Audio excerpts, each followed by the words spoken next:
एक कथा भगवान शिव ने रची, शिवा को सुनाई, फिर काकभूषुंडी को मिली, गरुड़ को सुनाई, बाबा याज्ञवल्क्य को मिली, भरद्वाज जी को सुनाई। और गोस्वामी जी कहते हैं मैंने अपने गुरु से शुकर क्षेत्र में एक कथा सुनी। बचपना था इसलिए समझ में नहीं उतरा, लेकिन कृपालु गुरु ने बार बार कथाएं सुनाई। तब मैंने निर्णय किया कि उसको भाषाबद्ध करूं। और 1631 की रामनवमी के दिन, संवत 1631 की रामनवमी के दिन अयोध्या में राम जन्म महोत्सव मनाकर बाबा जी ने इस शास्त्र का आरंभ किया। कब पूरा हुआ उसका लेख स्वयं ने नहीं दिया है, सब महात्माओं ने भिन्न भिन्न बात कही है। जो हो, रामचरितमानस की रचना की तुलसी जी ने, नाम रखा रामचरितमानस। 4 घाट की चर्चा की, मानस का बहुत सुंदर वर्णन किया। और 4 घाट के 4 आचार्यों की चर्चा आई। शिव ज्ञान घाट के आचार्य भवानी को कथा सुनाते हैं, याज्ञवल्क्य कर्म घाट के आचार्य भरद्वाज जी को सुनाते हैं, भुसुंडी बाबा उपासना के आचार्य हैं, वो गरुड़ को, और तुलसी जी स्वयं बैठे हैं शरणागति के गो घाट पर, जो अपने मन को और साधु संतों को सुना रहे। सबसे पहले प्रयागराज में गोस्वामी जी ले जाते हैं। तीर्थराज प्रयाग में प्रतिवर्ष कल्पवास के लिए महात्मा आते, भरद्वाज जी के मेहमान होते। एक बार महाकुंभ हुआ, सब साधु संत कल्पवास करके अपने अपने आश्रम की ओर जा रहे हैं। तब भरद्वाज जी के आश्रम से याज्ञवल्क्य महाराज ने विदा मांगी। भरद्वाज जी ने महाराज को आग्रह करके रोक रखे और पूजा की और जिज्ञासा की। महाराज, आपके हाथ में सभी रहस्य है, आप मेरे मन का समाधान करो कि राम कौन है। शिव जिसका जप करे, उपनिषद जिसका गान करे, ये राम तत्व है कौन? एक राम के बारे में जो दशरथ जी के पुत्र है आदि में सब जानता हूं, लेकिन महाराज शिव जपे, उपनिषद जिसकी चर्चा करे, वो राम वही दशरथ के पुत्र या कोई भिन्न? प्रभु सोई राम के अपर को जाहि जपत त्रिपुरारी। आप खुलासा करो। याज्ञवल्क्य जी भरद्वाज जी की जिज्ञासा सुनकर मुस्कुरा दिए, प्रसन्न हुए। कहा कि आप राम भक्त हो, आप गूढ़ चरित्र सुनना चाहते हैं, इसलिए मूढ़ जैसा प्रश्न किया। आप जैसा प्रपन्न श्रोता मिल जाए तो वक्ता का प्रसन्न होना बिल्कुल स्वाभाविक है। बहुत आनंदित हुए महाराज और राम कथा का आरंभ करते हुए, मानस राम कथा की महिमा सुनाते हुए बाबा जी ने शुरुआत की। 2 पंक्ति में राम कथा के महिमा बाबा बोले।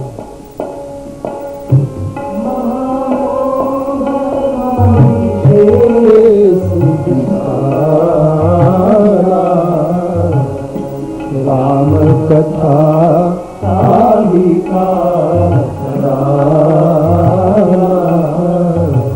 राम कथा शशि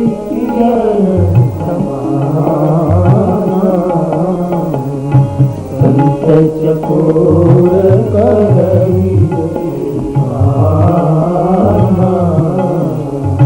संत चकोर करही।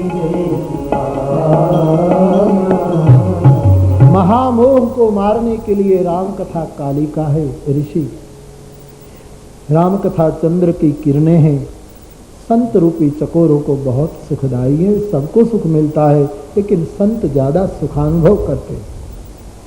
आपने जो प्रश्न पूछा है कि राम कौन, ऐसा ही प्रश्न एक बार भवानी ने भगवान शिव को पूछा था।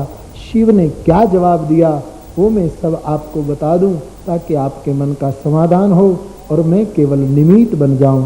ऐसा कहकर महाराज याज्ञवल्क्य जी भरद्वाज जी को शिव चरित्र से आरंभ करते। वैष्णवी कथा शिव की कथा से शुरू कर रहे। कितना बड़ा सुंदर समन्वय और सेतुबंध गोस्वामी जी ने किया है। त्रेतायुग में भगवान शिव सती दोनों कुंभज के आश्रम में कथा श्रवण के लिए जाते हैं। लौटते समय राम दर्शन करके सती के मन में संदेह होता है। वो सीता बनकर राम की परीक्षा करने जाती हैं और भगवान शंकर के पास झूठ बोलती है। फिर शंकर ध्यान में सब जान गए और सती का त्याग किया।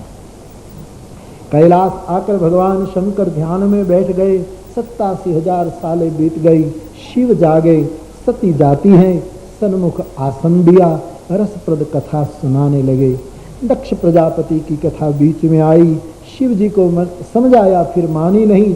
दक्ष यज्ञ में सती जाती हैं और भगवान शंकर का अपमान सहा नहीं गया और सती ने यज्ञ कुंड में अपना शरीर जला दिया। लेकिन मरते समय सती ने हरि सन वरदान मांगा। सती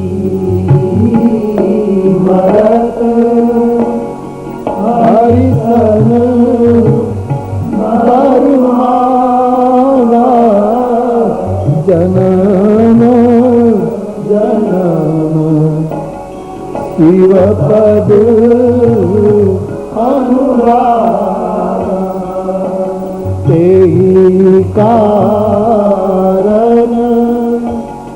हिमगिरि गिर जाई, जनमी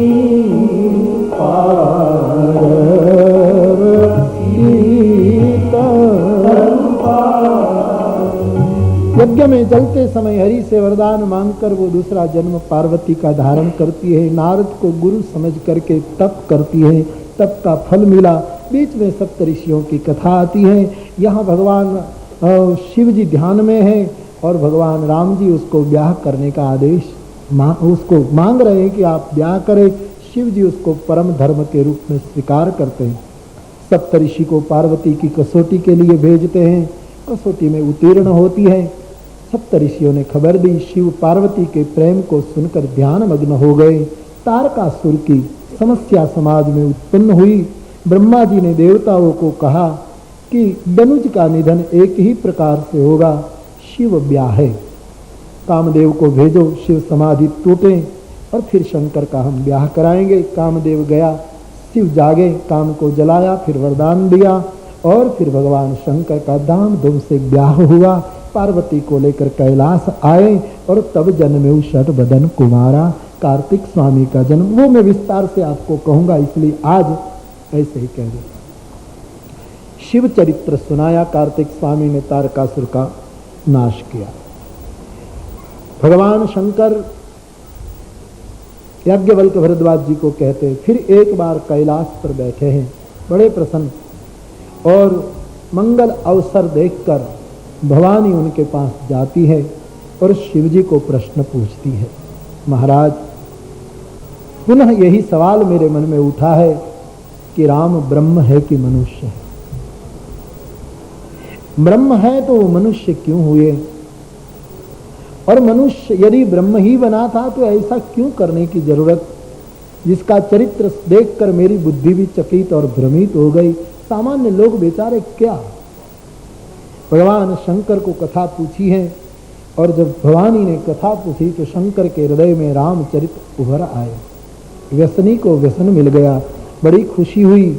पार्वती को कुछ कहे इससे पहले अपने इष्ट बाल राम जी को याद किया है, स्मरण किया है। मंगल भवन अमंगल हारी का स्मरण करके फिर कैलाश पर से भगवान शिव जो वचन बोले गोस्वामी जी ने वो लिख दिए। बाबा जी कहते हैं पहाड़ी पहाड़ी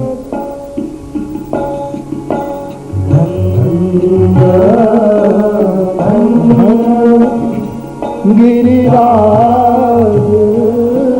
कुमारी समान नहीं को उपकारी। पूछे रघुपति कथा प्रसंगा सकल लोक जगपावन गंगा राम कथा सुंदर करतारी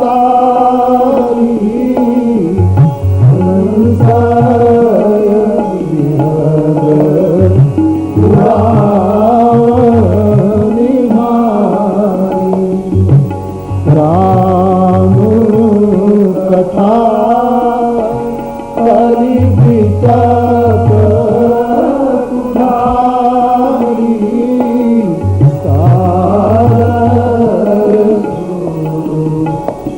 गिरिराज कुमारी। जब जब हो धर्म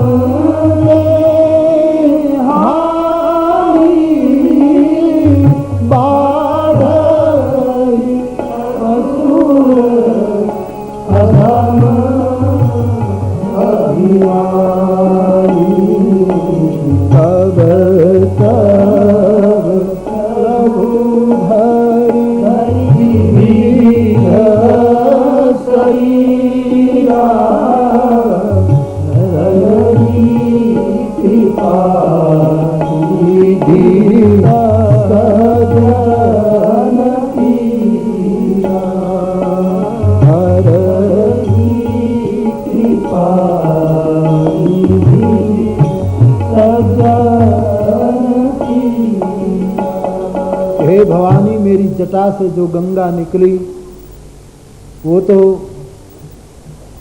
जहाँ से गुजरी इन सबको पावन कर पाई। लेकिन आज राम कथा पूछ करके मेरे मुख से जो रामचरित की गंगा बहाने जा रही है, वो तो सकल लोक को पवित्र करने वाली ये जगपावनी गंगा सिद्ध होगी। आपको धन्य है, धन्य है। भगवान की कथा का महिमा गान किया, बहुत अद्भुत प्रसंग बीच में है सब। और फिर कहा कि देवी, ईश्वर का अवतार धरती पर क्यों होता है, उसके लिए इदमित कहना बहुत मुश्किल है। सब अपने अपने अनुभव से कहते हैं। मैं भी आपको भगवान के जन्म के कुछ कारण बताऊं। जब जब धर्म की हानि होती है, असुर अधम बढ़ जाते हैं, इतनी अनीति हो जाती है समाज में कि शब्दों से वर्णन करना असंभव हो जाए, ऐसे समय में प्रभु विविध रूप धारण करके सज्जनों की पीड़ा को हर लेते हैं। राम जन्म के कई कारण है। पहला कारण शिव जी ने जय विजय का सुनाया। दूसरा कारण सती वृंदा के श्राप का सुनाया। राम जन्म का तीसरा हेतु नारद जी ने श्राप दिया, सो पूरी कथा सुनाई। चौथा कारण स्वयंभू मनु और शत्रुपा की तपस्या का सुनाया। इस दंपति ने भगवान से हमारे घर आप जैसा पुत्र हो ऐसी मांग की थी, उसके कारण दशरथ कौशल्या के घर भगवान राम प्रकट होते। चौथा कारण दिखाया। पांचवा कारण सुनाया है प्रताप भानु की कथा। ब्राह्मणों का श्राप प्रताप भानु को हुआ और पूरा प्रताप भानु का कुल दूसरे जन्म में राक्षस कुल में प्रकट हुआ। प्रताप भानु रावण, अरिमर्दन कुंभकर्ण और धर्मरुचि जो उनका भाई था, वो प्रधानमंत्री था, वो उसके विमात्र लघु बंधु हुआ। राम कथा में राम जन्म के पूर्व रावण जन्म की कथा आती है। कई बार उसका खुलासा हुआ है कि सूर्य निकलते पहले रात्रि होती है, इसलिए पहले निशिचर वंशी की कथा, अब सूर्य वंशी की कथा कहें। तीनों भाइयों के तप की, व्याह की कथा लिखी। रावण के प्राबल्य की कथा लिखी। रावण ने ऐसा समाज निर्माण किया कि कोई माता पिता गुरु शास्त्र तीर्थ आदि को कोई मानता नहीं। साधुओं को पकड़ पकड़ कर अपनी सेवा लोग कराने लगे। ऐसा एक भ्रष्ट आचार संसार हो गया। गोस्वामी जी कहते हैं, रावण के त्रास के कारण धरा पृथ्वी अकुला गई। गाय का रूप धारण करके ऋषि मुनियों के पास और ऋषि मुनियों के संग देवताओं के पास और देवताओं के संग सब ब्रह्मा जी के पास आए कि महाराज अब असह्य हो गया है, रावण ने बहुत जुल्म कर दिया, अब इनसे हमें मुक्त करो। ब्रह्मा जी ने कहा कि अब तो एक ही उपाय है कि साक्षात परमात्मा उसका कोई निर्णय दे, भगवान की प्रार्थना करें। एक प्रश्न आया, भगवान कहाँ मिलेंगे? गोस्वामी जी कहते हैं सबने ये प्रश्न छेड़ा, किसी ने कहा भगवान यहाँ, किसी ने कहा यहाँ, लेकिन शिव जी ने उसी समय कह दिया कि यदि आप मुझे पूछते हैं तो मैं तो इतना ही कहूँगा कि भगवान हर जगह हैं, यदि हम में प्रेम होगा तो भगवान प्रकट हो जाएंगे। हरि व्यापक सर्वत्र समाना, प्रेम से प्रकट होई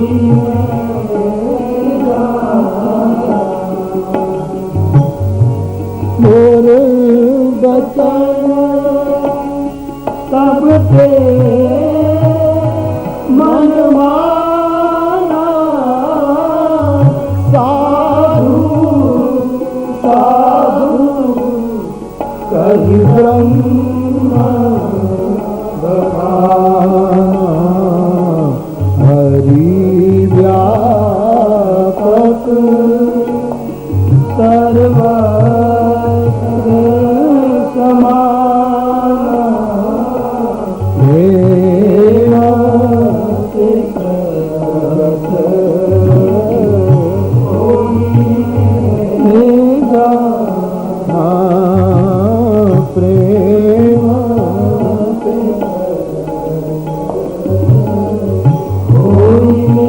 होइगा। भगवान सर्वव्यापक है, सब जगह समान रूप में है। उनको प्रकट करना होता है और उनको प्रकट करने का एकमात्र उपाय है प्रेम। प्रेम से वो प्रकट हो जाए। लेकिन प्रेम के कई प्रकार हैं। किस प्रेम से प्रकट हो जाते? भगत प्रेम बस प्रगट होई, भगत प्रेम बस भगवान लीला के लिए रूप धारण कर लेते हैं, प्रकट होते हैं। भय प्रकट कृपाला किसके? कौन प्रेम के? भगत प्रेम के कारण। यहाँ प्रेम का अर्थ संत प्रेम, भक्त प्रेम, उनके अनुरागी के द्वारा। देवताओं ने स्तुति की तो भगवान ने कह दिया कि हम प्रकट हो जाएंगे, लेकिन प्रकट तो किसके प्रेम से हुए हैं? दशरथ और कौशल्या का प्रेम, उनके भाव के कारण, उनकी प्रीत के कारण, उनके पूर्व जन्म की उपासना के कारण, भक्तों के प्रेम के कारण भगवान प्रकट हो जाते हैं। शिव का प्रस्ताव सबको अच्छा लगा, साधुवाद साधुवाद सब कहने लगे और निर्णय लिया गया कि सब मिलकर स्तुति करें। भगवान की प्रार्थना के लिए सभी देव मंडल, ऋषि मुनि मंडल और भूमंडल सब एकत्रित हुए हैं और ब्रह्मा जी की अगवानी और भगवान ब्रह्मा जी भगवान की प्रार्थना कर रहे हैं, स्तुति कर रहे हैं। आइए हमारे जीवन की अयोध्या में भी राम प्रकट हो जाएं, इसीलिए हम सब इस प्रार्थना में सम्मिलित हो जाएं। गोस्वामी जी की प्रसिद्ध प्रार्थना। जय जय सूर्यनायक जन सुखदायक पार भगवंता बोधि जय असुरारी सिंधुता पालन सुरधरी अद्भुत करनी मरण जाने को सो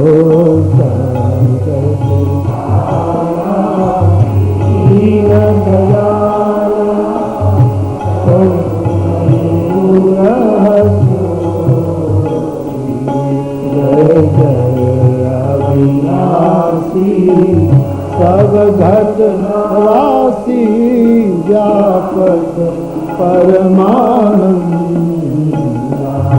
अभिगत गोपीतम चरित पुनीतम माया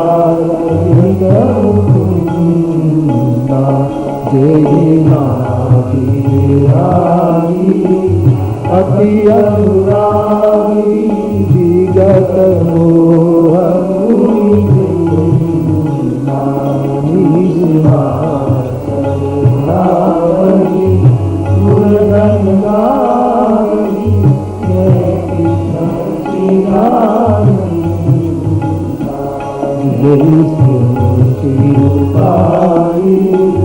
विविध बनाई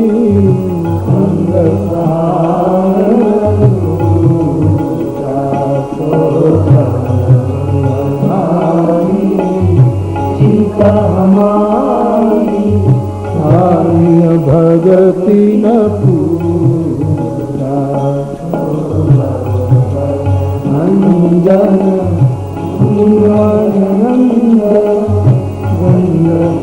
विपति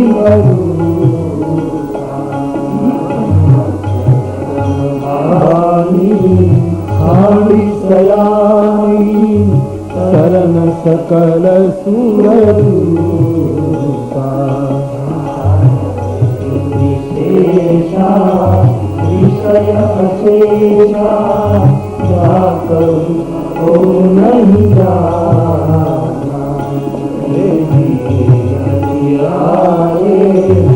वेद पुकारे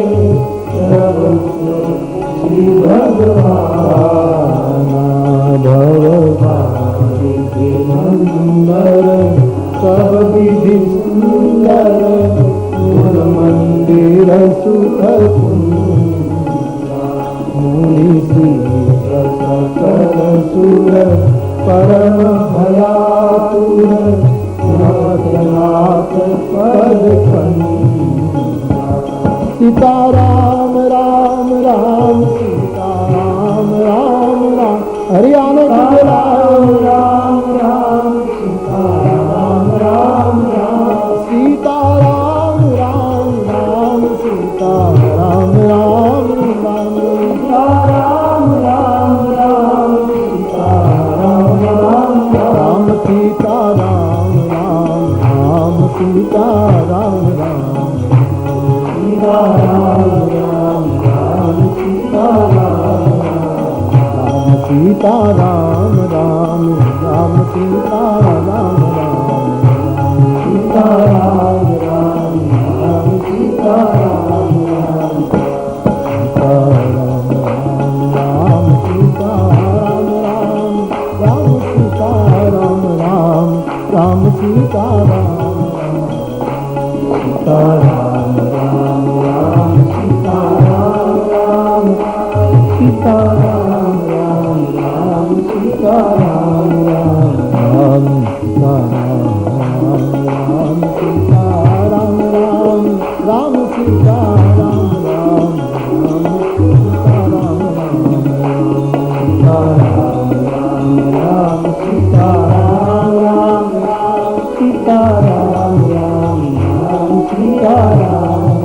राम सीता राम राम राम सीता राम सीता राम राम राम सीता राम राम सीता राम राम सीता राम राम राम सीता राम राम सीता राम राम राम सीता राम राम सीता राम सीता राम राम राम सीता राम।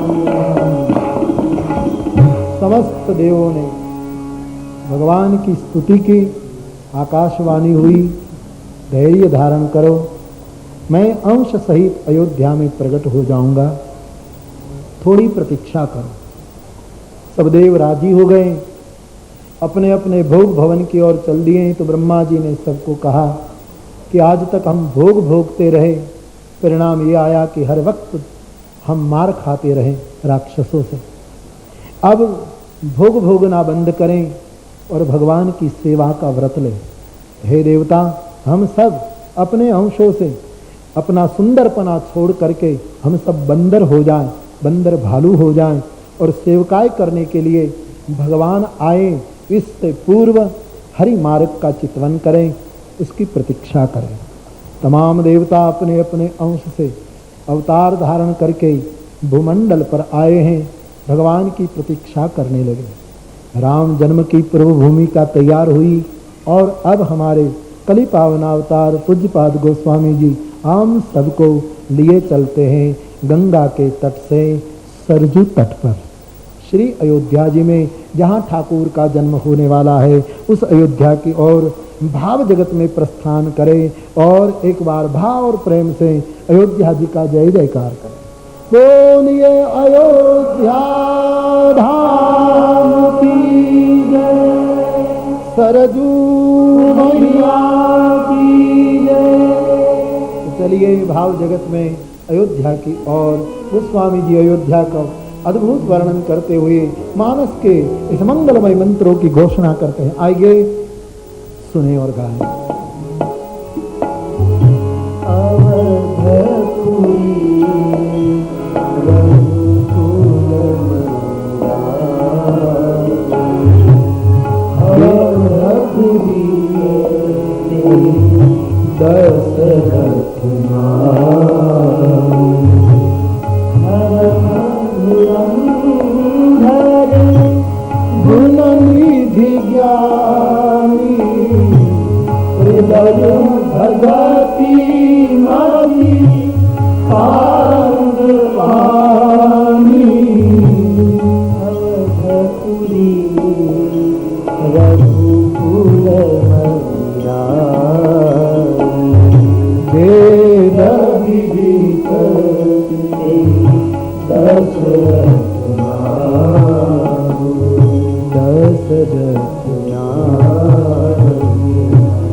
पुरी, रघुकुल का शासन, और रघुकुल में मणि महाराज दशरथ जी का वर्तमान शासन। वेद और लोक प्रसिद्ध महापुरुष गोस्वामी जी परिचय देते हैं, धर्म धुरंधर है। गीता के तीनों योग उनमें सम्मिलित हैं। धर्म कर्म योग, धर्म धुरंधर, गुण निधि ज्ञानी ज्ञान योग, और हृदय भगति मति सारंग पानी भक्ति योग। तीनों योग का मूर्तिमंत स्वरूप है। महान रानियां है, महान प्रजा है, महान परंपरा, महान कुल, क्या महान नहीं था। गोस्वामी जी आदर्श गृहस्थाश्रम का दृष्टांत देते हैं कि राजा का गृहस्थाश्रम कैसा था, जिसके आंगन में हरि को आना पड़ा, वो गृहस्थ का जीवन कैसा था। बाबा बोलो, कौशल्या नारी प्रिय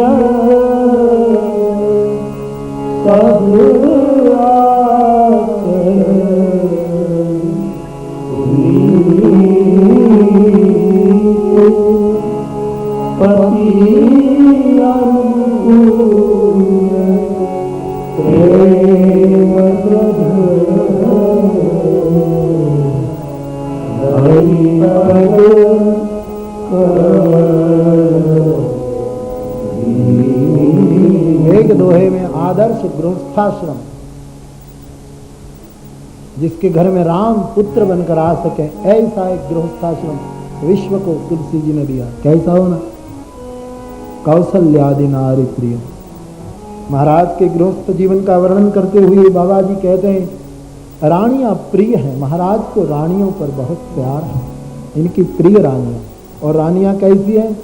सब आचरण पुण्य, सबके पवित्र आचरण है। पति अनुकूल प्रेम दृढ़, पति के अनुकूल जीवन जीती। सीता हरन मन, भागवत जी में लिखा है कि सीता जी अपने पति का मन कैसे हर लेती थी, उसका प्रमाण कोई बहन जो शादी कर ले और वो चाहें कि मैं मेरे पति के मन को कैसे वश करूं, वो सीखना है तो भागवत जी के में रामचरित्र में जहां राम राज्य का वर्णन आया है वहां ये मंत्र लिखा है कि सीता किस ढंग से राम का मन हर लेती। कोई भी बहन अपने पति का वित्त तो हर लेती है, लेकिन चित्त कैसे हरा जाए उसकी चाबी भागवत जी में है। अपनी लज्जा, अपनी मर्यादा, अपना शील, अपना भाव, इससे पति का मन वशीभूत। जानकी जी का ऐसा पाठ आता है, सब आचरण पुनीत पति अनुकूल। ये रानियां भी पति के अनुकूल जीवन जीती थी। प्रेम दृढ़ हरिपद कमा। स्वामी जी कहते हैं एक तो राजा को रानियां प्रिय है, सब रानी पवित्र आचरण है, पति को अनुकूल जीवन जीती है और भगवान के चरणों में बहुत दृढ़ अनुराग है। बस ऐसा 3-4 सूत्र यदि गृहस्थ जीवन में आ जाए तो भगवान आंगन में आ जाए, भगवान का भाव उतर आए।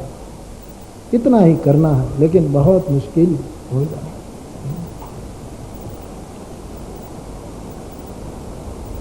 रानी अपनी पत्नी को पुरुष भाव दे, प्यार दे, संभाले, स्त्री आचरण पुनीत रखे, पति के अनुकूल समझदारी के साथ संग संग जिए और दोनों भगवान के चरणों में दृढ़ भक्ति रखे।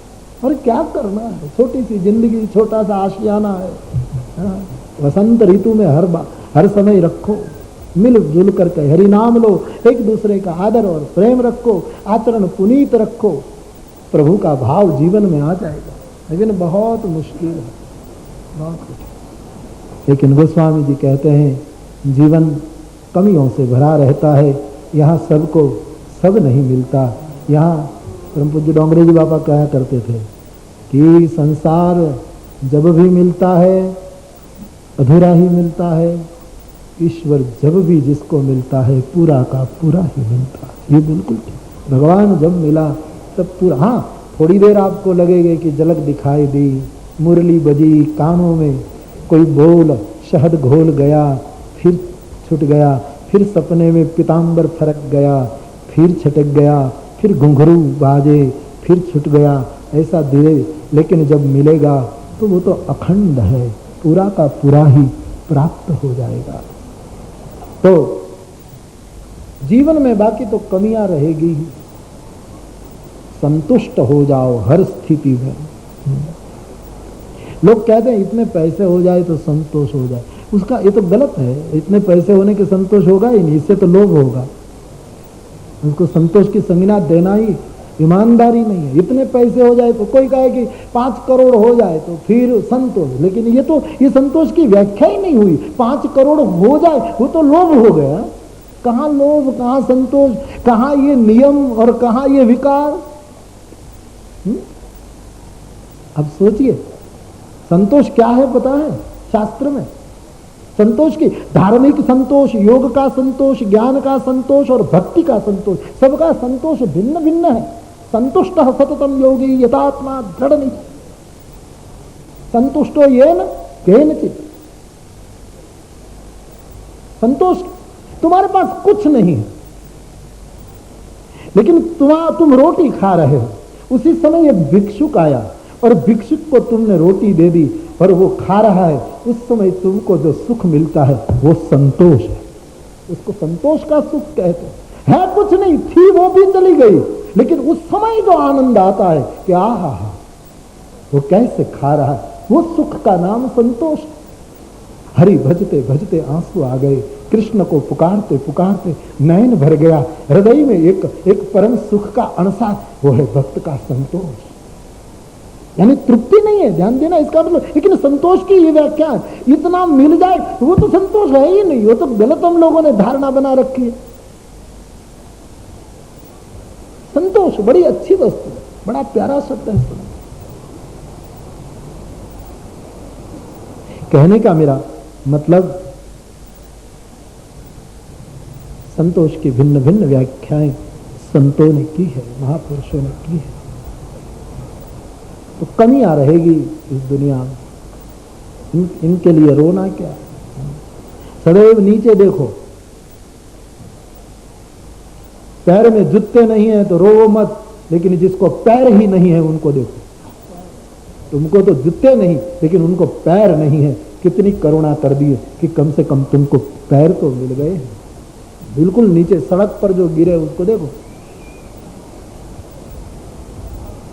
कमियां रहेगी, ये संसार है।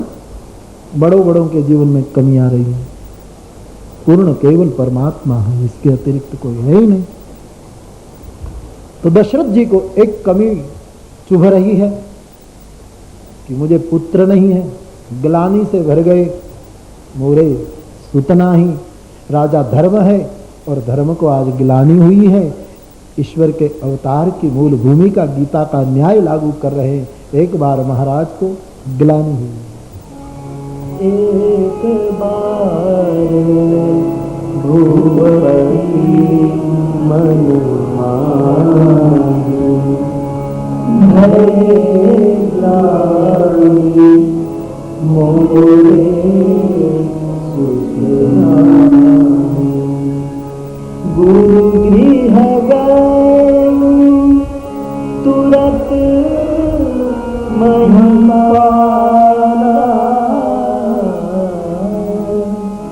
चरण लागी करी बिना बिचारा। निज दुख सुख सब गुर ही सुनाए, कहीं बख्शीश बहुविधि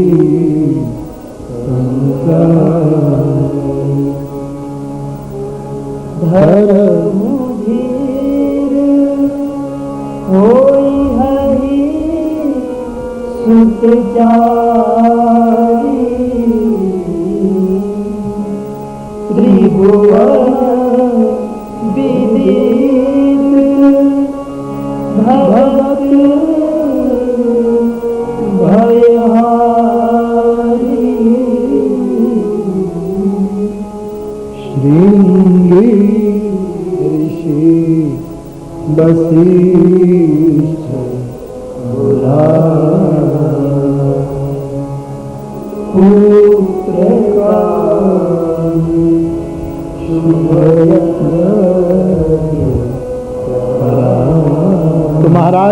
बार ग्लानि हुई कि मुझे पुत्र नहीं है।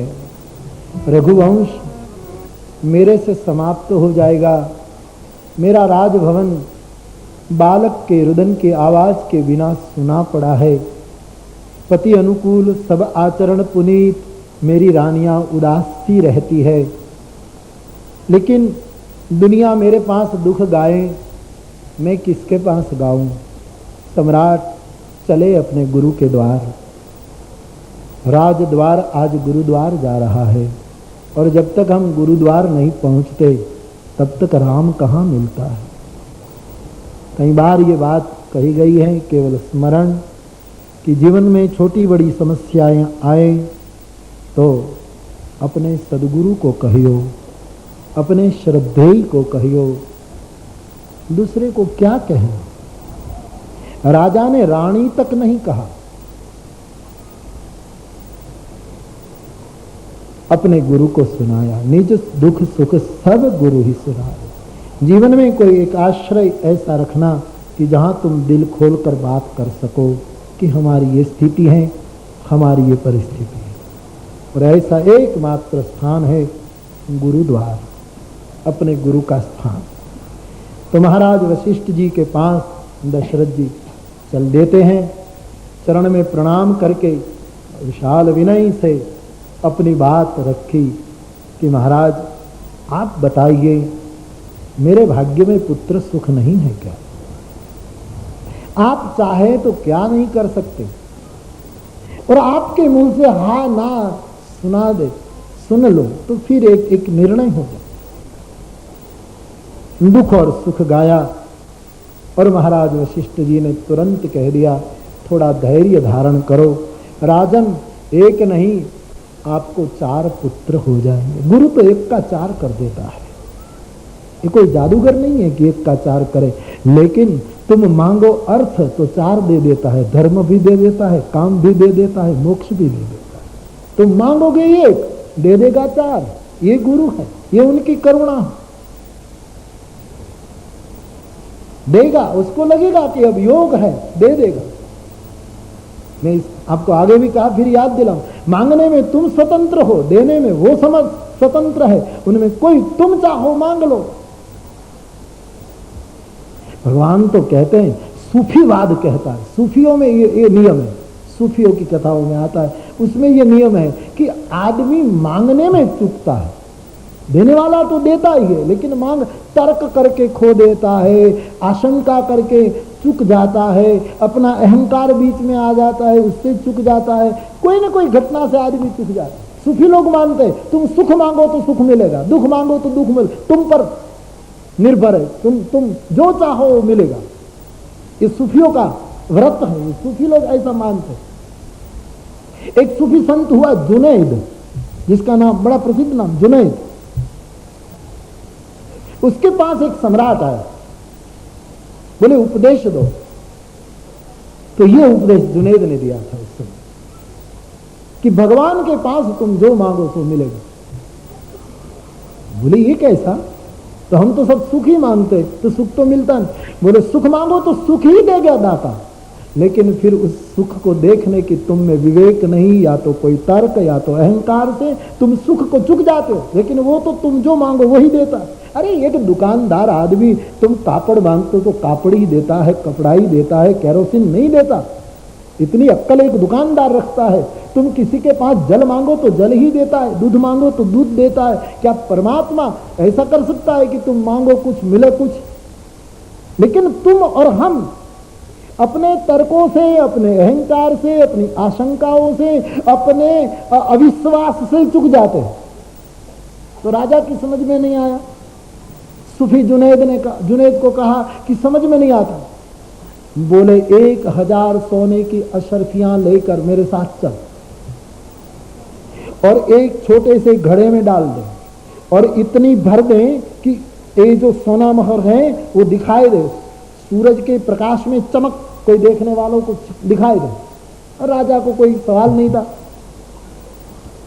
मध्याह्न का समय, और एक नदी को पार करने का उनके नगर में एक ब्रिज था, एक सेतु था।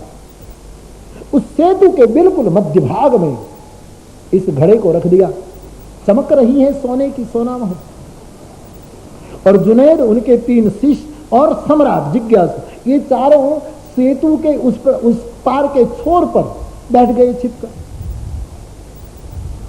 बिल्कुल यातायात बंद है, दोपहर का समय, और राजा ने कुछ संकेत भी सबको दे दिया था कि कोई वाहन 1 घंटे के लिए ना निकले। बिल्कुल खाली मार्ग था। उसी समय एक गरीब आदमी निकलता है, जिसको पता नहीं कि रास्ते पर ये सब क्यों बंद है, और आदमी निकलता है और बिल्कुल मध्य में, और वो बिल्कुल गरीब आदमी, और वो सोना मोहर से भरा घड़ा पड़ा है, और ये आदमी उनके पास से ऐसे ही गुजर जाता है।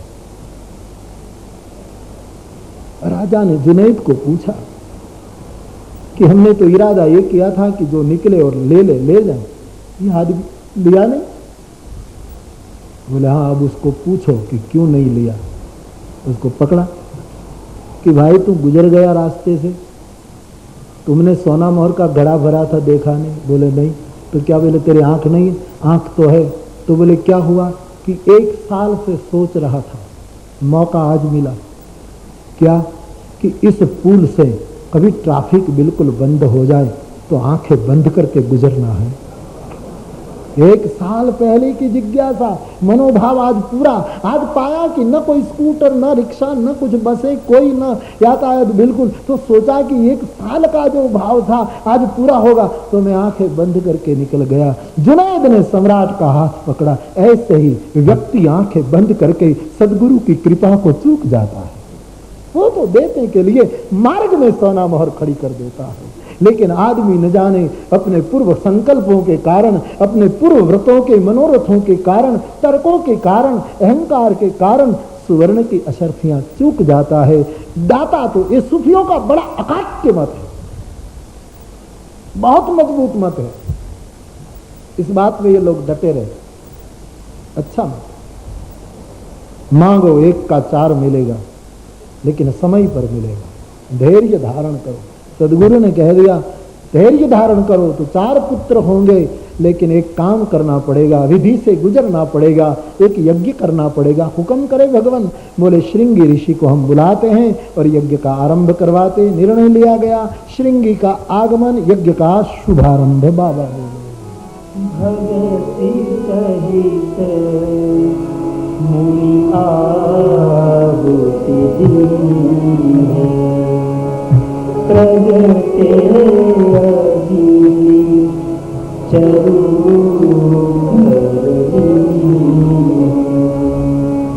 जो वशिष्ठ कछु हृदय विचारा, सकल आज भासी तुम्हारा, यह हबीबाती देवो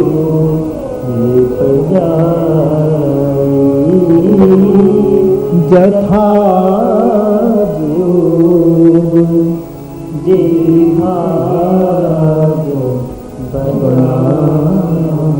आहुतियां डाली गई, भक्ति से, भाव से यज्ञ संपन्न होता है। अंतिम आहुति को स्वीकारते हुए हाथ में प्रसाद का चरु लिए हुए यज्ञदेव यज्ञ अग्निनारायण स्वयं प्रकट होते हैं। सब लोग जय जयकार कर रहे। एक बार भाव और श्रद्धा करें। बोलिए यज्ञ नारायण भगवान की, अग्नि नारायण भगवान की, वेद नारायण भगवान की, सदगुरु भगवान की। प्रसाद वशिष्ठ जी को दिया और कहा कि आपने मन में जो सोचा है वो सब सिद्ध हो जाएगा। ये प्रसाद राजा को देना और कहना अपनी रानियों को यथाजोग बांट दे। कह करके महाराज अदृश्य हो गए, प्रसाद देकर अदृश्य हो गए। क्या सिखावन? भगवान ने प्रसाद का एक अर्थ है कृपा, धन की कृपा की हो, प्रतिष्ठा की कृपा की हो, साधनों की कृपा की हो, तो दूसरों को जथाजोग बांटना, लेकिन बांटने के बाद अदृश्य हो जाना। फिर हमने बांटा, हम हैं, ऐसा मत करना। देने के बाद अदृश्य हो जाओ। दान देना चाहिए, और श्रेष्ठ दान वो है कि देने के बाद आदमी को पता न लगे कि कौन देने वाला था, जहां तक संभव हो। ताकि फिर एक कली भी है, चलो नाम से दो भी तो, लेकिन दो बस। लेकिन आखिर बात तो यही है कि पता न लगे, ऐसे दे दिया और चल दिया, अदृश्य हो गए। महाराज से प्रसाद पाया, राजा ने अपनी प्रिय रानियों को बुलाई है और प्रसाद का बंटवारा किया। गुरुदेव ने कह दिया था 4 पुत्र प्राप्त होंगे, और वशिष्ठ जी ने ही उसको समझा दिया था रानी 3 है, पुत्र 4 होने वाले हैं, इसलिए प्रसाद का बंटवारा इस ढंग से किया जाए। आधा प्रसाद श्री कौशल्या जी को, पा भाग का प्रसाद श्री कैकेयी जी को, और पाके 2 भाग करके, और ये दोनों कौशल्या और कैकेयी के हाथ से सुमित्रा जी को दिया गया है। तीनों माता ने प्रसाद पाया है और भगवान माँ के गर्भ में पधारे हैं। तुलसीदास जी कहते हैं, भगवान पधारे, माताएं गर्भ का अनुभव करने लगी, और मेरे बाबा जी की लेखनी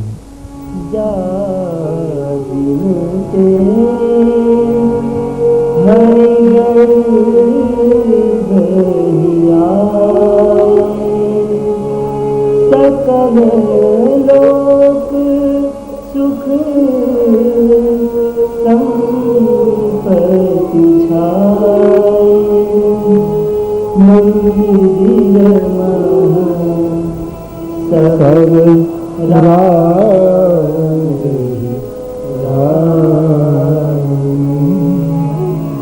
शोभा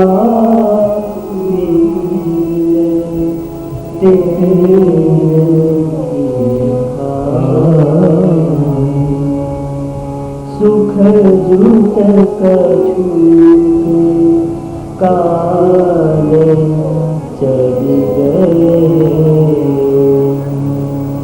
जेहि प्रभु प्रगट सो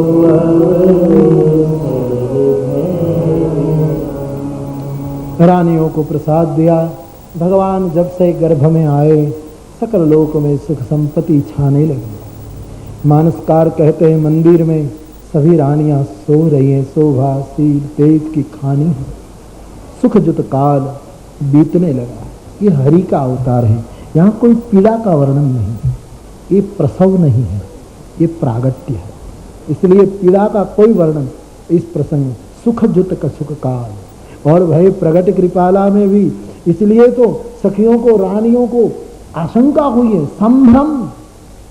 कोई रानी को बालक प्रकट हो और रानी चिल्लाई नहीं, उसने कोई शिकायत न की, न कोई दर्द की, न कोई औषधि की जरूरत, सीधा बाल रुदन सुनाई दिया है, क्योंकि ये ब्रह्म का प्रागट्य है। यहाँ पीड़ा का वर्णन नहीं, सुख जित काल बीता है, भगवान को प्रकट होने का अवसर निकट आया। मेरे बाबा जी बोले,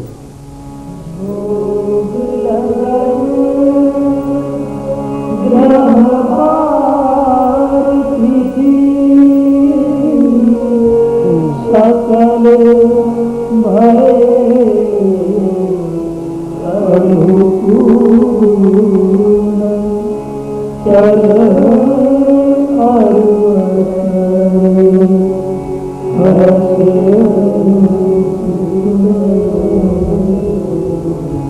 राम जन्म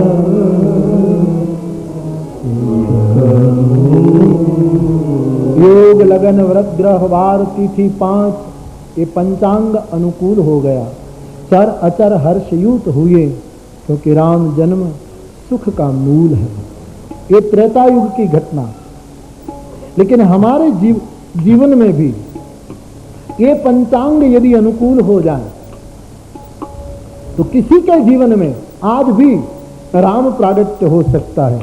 ये 5 है, योग लगन ग्रह बार तिथि, मतलब योग यानी भक्ति योग। हमारे जीवन में भक्ति योग आ जाए, लगन यानी भक्ति योग के कारण भगवान के नाम में लगन लग जाए, उनकी कथा में, उनके नाम में एक लगन लग जाए, भक्ति योग। और फिर प्रेम लगन, नाम की लगन, हरि लगन, योग लगन, ग्रह, गुरु का अनुग्रह, यही सबसे बड़ा ग्रह है, अनुकूल ग्रह है। सदगुरु का अनुग्रह वही सबसे बड़ा अनुकूल ग्रह। एक सदगुरु का अनुग्रह हो तो मंगल शनि कोई परेशान नहीं कर सकता। उनका अनुग्रह हो जाए तो कोई ग्रह की बीटी बीटी पहनने की जरूरत नहीं। मंगल का पहनो, फला का नंग पहनो, फला का नंग पहनो, ये कोई जरूरत नहीं रहेगी यदि सदगुरु का अनुग्रह हो जाए। कहां तो वीटियू पहरे हैं,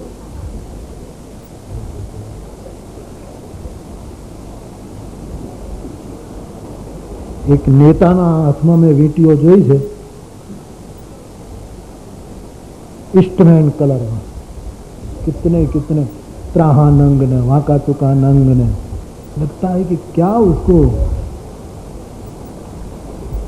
ऐसे लोग हैं, लोग कुछ लोग हैं इसमें बहुत मानते, उसमें होगा भी कुछ, इसमें कोई जानकार, कोई ऐसे ग्रह के मंत्र मंत्र ये सब है, जरूर है, लेकिन सदगुरु का अनुग्रह हो जाएगा।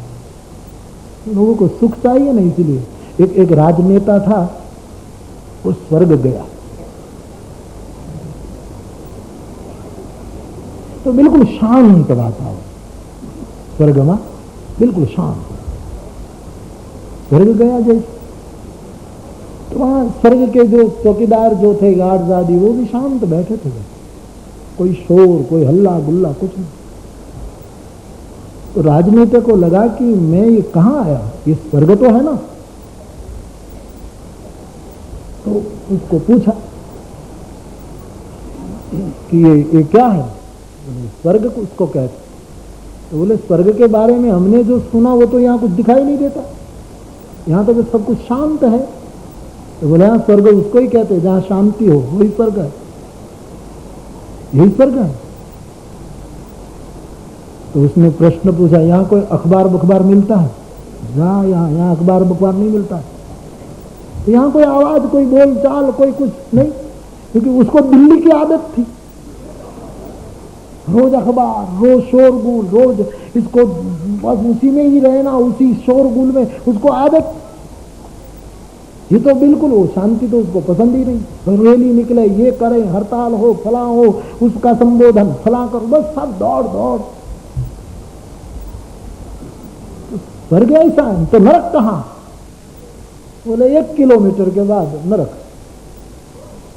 बोले जरा देखे फिर निर्णय करे। फिर नरक गया पर रिसेप्शन तोड़ी नाखे, वो रिसेप्शन आई लांबा कोट पेरी पेरी में बेला बेला नरक आइए सुस्वागतम सुस्वागतम।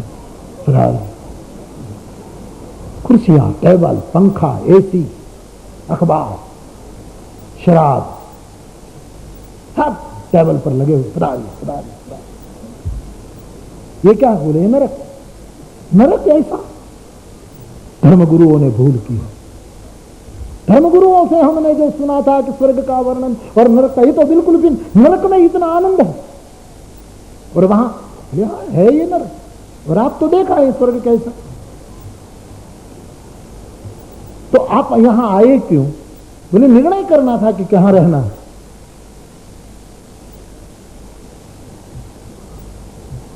तो फिर निर्णय किया आपने? बोले बस हमको यहां रहना, स्वर्ग में नहीं रहना। तो बोले ठीक, तो अंदर जाइए, आइए। नरक वालों ने दरवाजा खोल दिया और अंदर जैसे गया फिर दरवाजा बंद कर दिया। अंदर गया, अग्नि की भट्टियां बड़े बड़े जलाए जा रहे हैं, तेल की कड़ाओं में पकाए जा रहे हैं, चिल्लाए रहे हैं, बहुत जुल्म और एकदम त्रास और दुख, यातनाएं। और पुकारने लगा कि ये धोखा हमसे, ये फरेब, बाहर तो कुछ और दिखाई दिया और अंदर ये कैसा है? बोले बाहर तो विजिटिंग रूम था, ये तो दिखाने वाला था, मामला थोड़ा दिखाने वाला, बाकी भीतर अब तू मर, अब तेरा यही रह। नरक वो है जो बाहर से आरंभ में सुख देता है और परिणाम में उस कि जो पहले तो जरा दुखदाई दिखाई देता है लेकिन परिणाम में अमृतमय होता है। यही तो गीता ने सुख और दुख की व्याख्या की है। यही तो सुख है, सच्चा सुख। और सुख और दुख की जहां चर्चा, 3 प्रकार की चर्चा आई है, वहां तो यही आई। कहने का मेरा मतलब कि सुख और स्वर्ग की शांति उनको सुख नहीं लगता, शांति उनको स्वर्ग नहीं लगता। स्वर्ग क्या भाई, शांति भी। वो स्वर्ग कैसा रहा होगा भगवान जाने, लेकिन शांति मिले और बैठे बैठे मस्ती से हरि भजन करो तो कितने ही स्वर्ग आए तो उसको कहो कि जाओ हमारे भाग का भी जिसको देना हो दे दो, हमको शांत होकर भगवत भजन में डूबना, ये सबसे श्रेष्ठ भजन है। सबसे भी सदगुरु का अनुग्रह हो जाए, संत संग अपवर्ग कामी भवकर पंच, तो हमारे जीवन में राम प्रागट्य हो सकता है। शर्त भक्ति योग, नाम की लगन। तीसरा सदगुरु का अनुग्रह, योग लगन ग्रह बार, बार यानी एतबार, एतबार हरि पर विश्वास, एतबार। और तिथि, मानो भगवान की कृपा कोई तिथि देखे बिना जैसे अतिथि बनकर जीव पर आ जाती है। इन 5 का संयोग हो जाए, भक्ति योग, प्रेम लगन, नाम लगन, शास्त्र लगन, सदगुरु का अनुग्रह, चौथा ईश्वर में एतबार और 5वां परमात्मा की कृपा, अतिथि बनकर एक दिव्य तिथि हमारे जीवन में निर्माण कर दे। जब कृपा हो जाए उसके समान अनुकूल तिथि कौन। ये 5 यदि हमारे जीवन में जब जहां अनुकूल हो, वो राम जन्म सुख मूल है। वही व्यक्ति के जीवन में राम जन्म की भूमिका है। गोस्वामी जी कहते हैं त्रेता युग में अयोध्या में ये सब हो गया। और बाबा जी कहते हैं त्रेता युग चैत्र मास शुक्ल पक्ष मानसकार घोषणा करते हैं। बाबा बोले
तिथि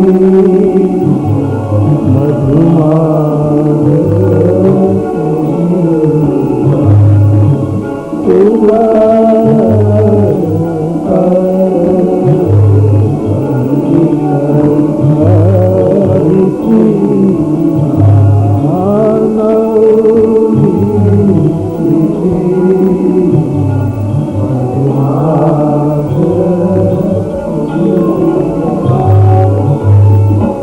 नई साल के प्रथम नवरात्र पूरे हुए थे। वसंत ऋतु भगवान की विभूति है, ऋतुराज है। चैत्र शुक्ल नवमी, नवमी तिथि रिक्त भी है, पूर्ण भी है। नव का अंक पूर्ण है, इसलिए पूर्ण भी है, और नवमी तिथि रिक्ता मानी गई, इसलिए शून्य भी है। आज वो तिथि है, शुक्ल पक्ष है, भगवान को प्रिय अभिजीत है, मध्य दियो, न शीत समय, न शीत है ज्यादा, न बहुत गर्मी भी है। ये सब भूमिका यहाँ मैं कभी बताऊंगा स्वतंत्र लेकर। ये सब जैसे योग लगन ग्रह बार तिथि क्या, जो व्यक्ति के जीवन में हरि कैसे प्रकट हो, भक्ति योग प्रेम लगन आदि आदि, वैसे शीत क्या है, घाम क्या है, मंद सुगंध शीतल वायु, ये सब भूमिकाएं हैं। जो त्रेतायुग में जो घटना घटी वो तो एक पूरा वातावरण बना था, लेकिन आज हमारे जीवन में घटना घटाने के लिए कि सब ऐसी अवस्था जिसकी हो जाए, ये सब जिसके जीवन में आ जाए, जितनी जितनी घटनाएं बताई हैं, स्तुति कर ही नाग मुनि देवा तक फिर राम जन्म की वो हो जाती हैं। गोस्वामी जी कहते पूरे वातावरण में ऐसी स्थिति आई, मंद सुगंध शीतल वायु बहने लगा। देवता लोग हर्षित है, संत लोग आनंद से भर गए हैं। अवसर जानकर पितामह ब्रह्मा सभी देवताओं को लिए आकाश में आ गए, पूरा गगन संकुल हो गया। बिंदु भी बजने लगे हैं, गर्भ स्तुतियां होने लगी हैं। मानसकार कहते हैं अयोध्या के लोग इतने भाव में डूब गए हैं, कोई जानता नहीं कि क्या होने वाला है, प्रभु आने की बेला है। बाजे बज रहे हैं, देवता लोग, मुनि देवता लोग और नाग देवता लोग अपनी अपनी स्तुतियां कर रहे हैं, भगवान को प्रार्थना कर रहे हैं। मंगल प्रसंग, मंगल समय और मंगल आगमन होने वाला था। बाबा जी कहते हैं भगवान ने देखा कि ये देवता लोग आकाश में हैं, वो अपने अपने भवन जाकर विश्राम करें, तब अखिल लोक को विश्राम देने वाला मैं प्रकट हो जाऊं, इसलिए प्रभु प्रतीक्षा कर रहे हैं। बिल्कुल मध्याह्न का समय तुलसीदास जी वर्णन कर रहे हैं। भगवान राम के जीवन में जितनी जितनी महत्व की घटनाएं घटी हैं, मध्याह्न को घटी हैं, और भगवान कृष्ण के जीवन में जितनी जितनी प्रधान घटनाएं घटी हैं, सब मध्यरात्रि को घटी हैं।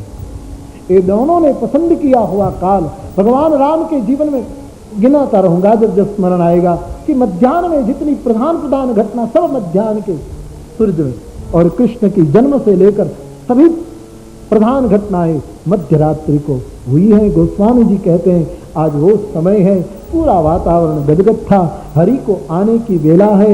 मेरे बाबा जी कहते हैं देवताओं का समूह अपनी अपनी स्तुति करके अपने लोक की ओर चल दिए। बाबा बोले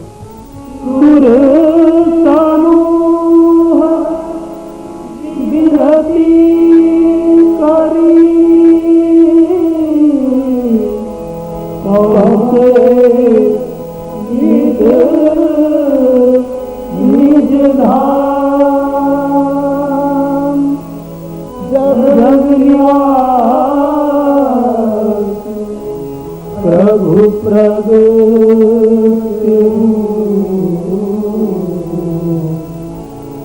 अखिल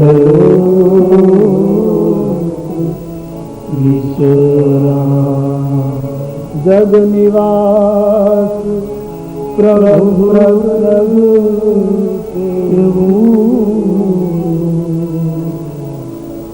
अखिल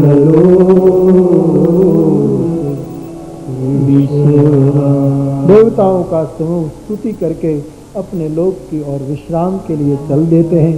उसी समय सकल लोक विश्राम भगवान निखिल ब्रह्मांड नायक परात्पर ब्रह्म भगवान साक्षात स्वरूप धारण करके चतुर्भुज रूप में माँ कौशल्या के भवन में प्रकट होते हैं। चतुर्भुज रूप में अभी सरकार आए हैं। एक बार चतुर्भुज का जय जयकार और सम्मान कर लीजिए भाव से। बोलिए चतुर्भुज नारायण भगवान की निवास प्रभु प्रगटे हो। माँ के महल में जग निवास प्रगट हो गए हैं और गोस्वामी जी की लेखनी फड़क उठी। बाबा बोले भय प्रगट कृपाला दीन दयाला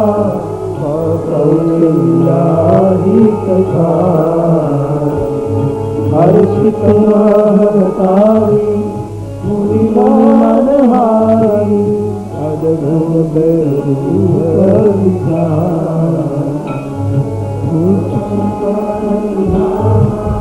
तन घन श्यामा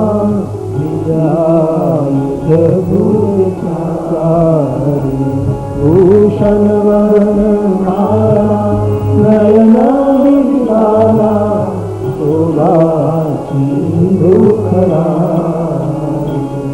कंधु कर जोड़ी स्तुति छोड़ी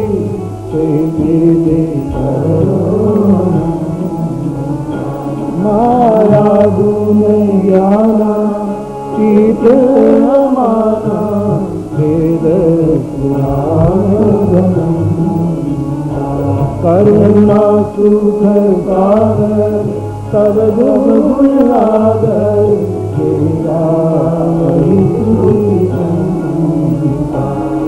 ममई तैयारी जन्मानुरागी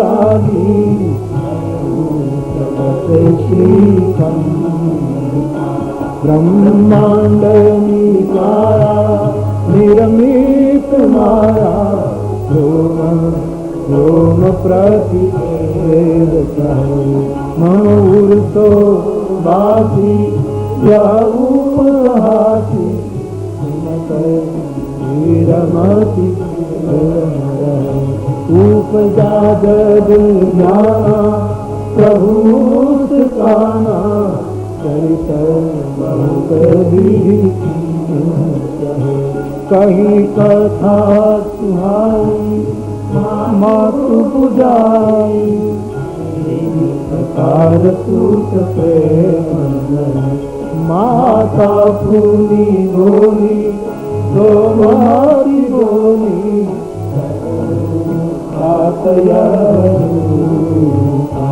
की जय सुलीला अति प्रिय लीला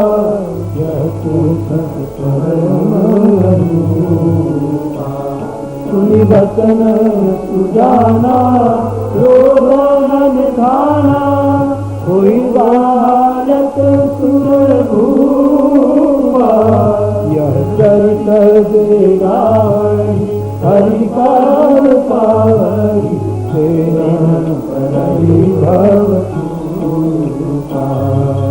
तेन परहि भवतु तेन परहि भवतु। कृपालु भगवान प्रकट हुए हैं। माँ कौशल्या ने झांकी की, दो हाथ जोड़कर अनंत की स्तुति का प्रयास, लेकिन कहा कि मैं कैसे आपकी स्तुति करूं। माँ को ज्ञान हुआ, भगवान ने मुस्कुरा दिया और फिर वो स्वामी जी कहते हैं, माँ ने भगवान को कहा कि महाराज आपने हमको वचन दिया था कि हम नर रूप में आएंगे और पुत्र बनकर आएंगे। आप न नर रूप में हैं और न पुत्र रूप में हैं। बोले हाँ आपके 4 हाथ हैं महाराज, नर रूप धारण कीजिए। भगवान नर रूप हुए। माँ कौशल्या ने बार बार कहा कि अब छोटे हो जाइए, छोटे हो जाइए। होते होते भगवान नवजात शिशु की तरह छोटे हो गए। फिर माँ कौशल्या को पूछा कि अब मैं हो गया? बोले हाँ अब बालक लगते हो, लेकिन बोलते हो बड़ों की तरह। बालक तो रोता है महाराज, आप रोइए। और माँ कौशल्या के कहने पर भगवान बाल लीला करने का प्रारंभ करते हुए मानव लीला का आरंभ। गोस्वामी जी कहते हैं, सुनि बचन सुजाना रोदन ठाना, अब होई बालक सुर भूपा। आनंद स्वरूप परमात्मा बालक बन गए और बालक बन करके शिशु रुदन करने लगे। और अब राम जन्म का वो हुआ, शिशु रुदन भगवान का शुरू हुआ। राम जी के रूप में परमात्मा प्रकट हुए। एक बार भाव और श्रद्धा के साथ बोलिए रामचंद्र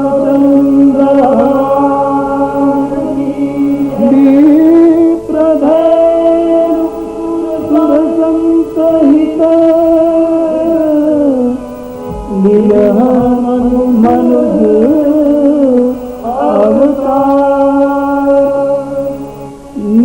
इच्छा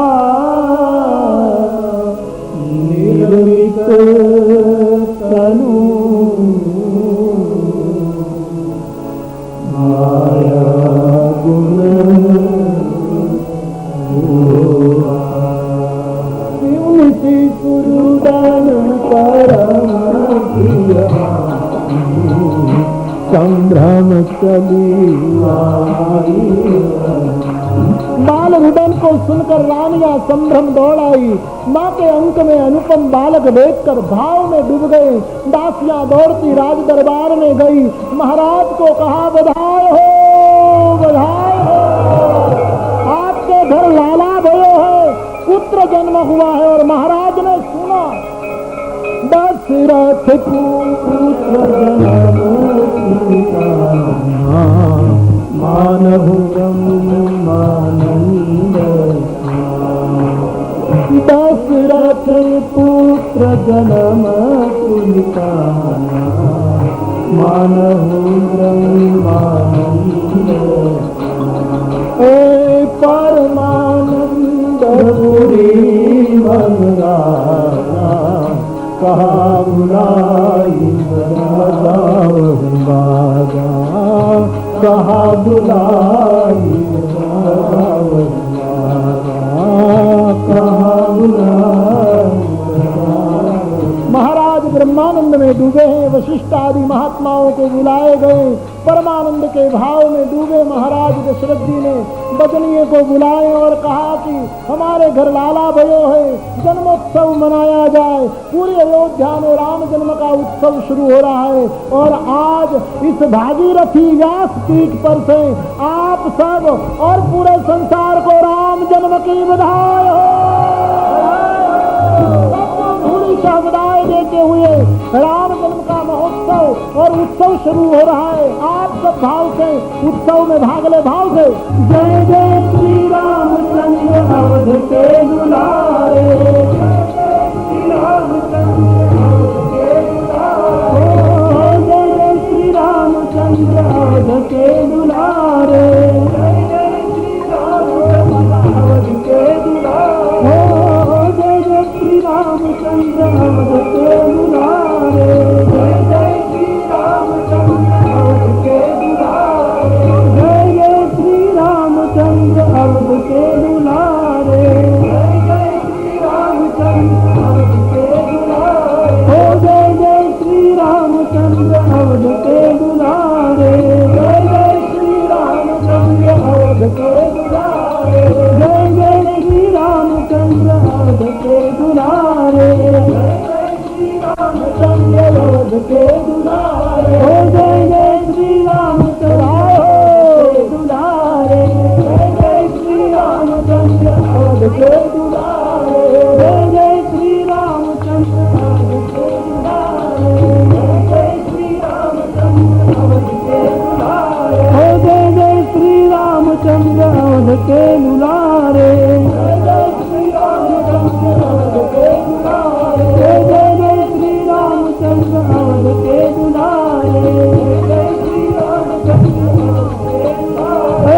अवध में आनंद भयो रघुवर लाल की, अवध में आनंद भयो रघुवर लाल की, अवध में आनंद भयो रघुवर लाल की, अवध में आनंद भयो रघुवर लाल की। हाथी दियो घोड़ा दियो और दियो पाल की, हाथी दियो घोड़ा दियो और दियो पाल की, अवध में आनंद भयो रघुवर लाल की, अवध में आनंद भयो रघुवर लाल की, अवध में आनंद भयो, अवध में आनंद भयो, अवध में आनंद भयो, अवध में आनंद भयो, आनंद भयो, अवध में आनंद भयो। सीताराम सीताराम सीताराम सीताराम सीताराम सीताराम सीताराम सीताराम सीताराम सीताराम सीताराम सीताराम भजमन प्यारे सीताराम भजमन प्यारे सीताराम भजमन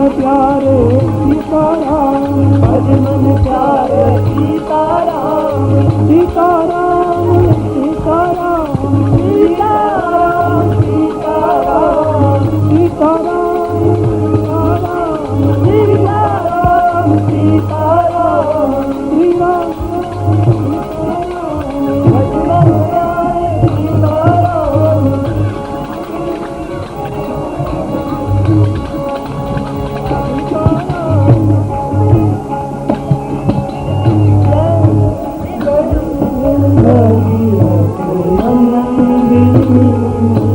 जय जय भगीरथ नंदिनी मुनि गायक मुनि गायक जय जय भगीरथ नंदिनी जय जय भगीरथ नंदिनी तुलसी तव तीर तीर तुलसी तव तीर तीर तुलसी तव तीर तीर तुलसी तव तीर तीर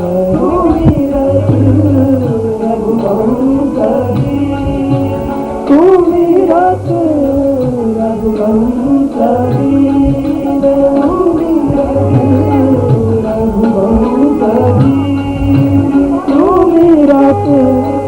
रघुवंशरी विचरत मति देहि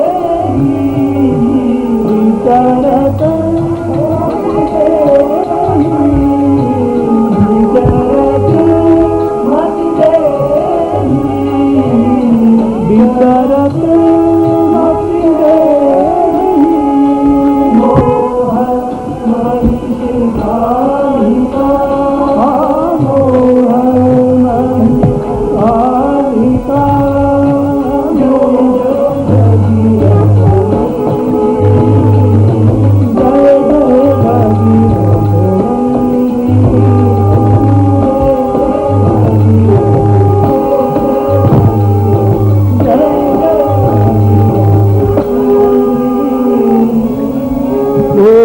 गंगा मैया जगत गुरु आदि शंकराचार्य भगवान पवन तनय संकट हरण मंगल मूर्ति राम लखन सीता सहित हृदय बसवन सुरभूत बोलिए हनुमान जी महाराज। राम जन्म की विधाई के साथ आज की कथा विराम ले रही है। कल सुबह 9 बजे फिर आगे भाव और श्रद्धा के साथ बोलिए बोलिए रामचंद्र भगवान की जय बाल कृष्ण भगवान की जय सद्गुरु भगवान की जय ओम नमः पार्वती पतये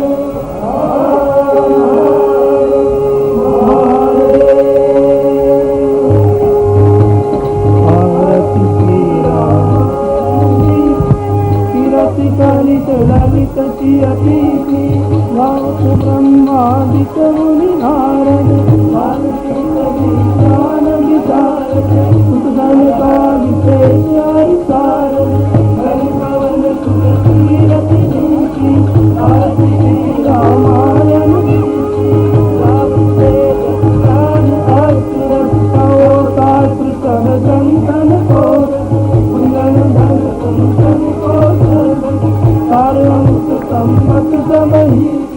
भारती श्री रामायण रावत संतत संग भवानी हरवत संभव मुनि विज्ञानी व्यासादि कवि वर्ग बखानी अद्भुत गरुड़ तेहि भारत श्री रामायण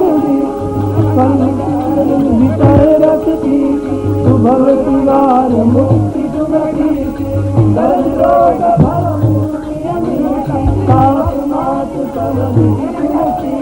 भारती श्री रामा